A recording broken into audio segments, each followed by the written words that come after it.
बारे में बतविया लोगन वो ठीक है। तो आजकल के मानत मांगत ना नहीं तो कैसी मानी पहले हम आप जब न बदलल जाए सोच बदले के वैसा लोगन के चुनाव करब तब ना।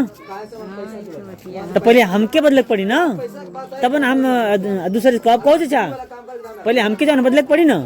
तो आप बताइए अपने लड़कवा के सदिया में दहेज लेबू कि ना लेबू? नहीं मो तो बेगर दहेज मो दहेज ना लेबू। आ लड़किया के जो पढ़ेबू कि ना पढ़ेबू? लड़की लड़का कोई पढ़त हम ना कोनो भेद बा दोनों में?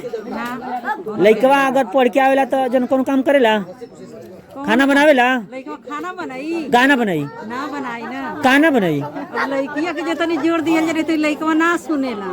तो काहे ना सुनी भाई? बगल लड़कवा से बढ़िया लड़किया है। हाँ वो ठीक है लेकिन लड़कों से होता ना काम ला तब ना। अब लड़का लड़की तो तू झपड़ मार के घर जाके सब करवा ले तो वह भेदभाव है ना। वही खातिर हम आए ना कि जो हमें भेदभाव हमें से होता हम जानत हैं। फिर भी देखा लड़कवा जितनी है ना जितनी लड़कवा के दर्द हुई उतना हमके लड़किया दोनों हमारा हम। लेकिन एगो के हम उतनी से देते हैं एगो के काहे हम दावत हैं हम ही दावत हैं ना। दोनों हमारा हम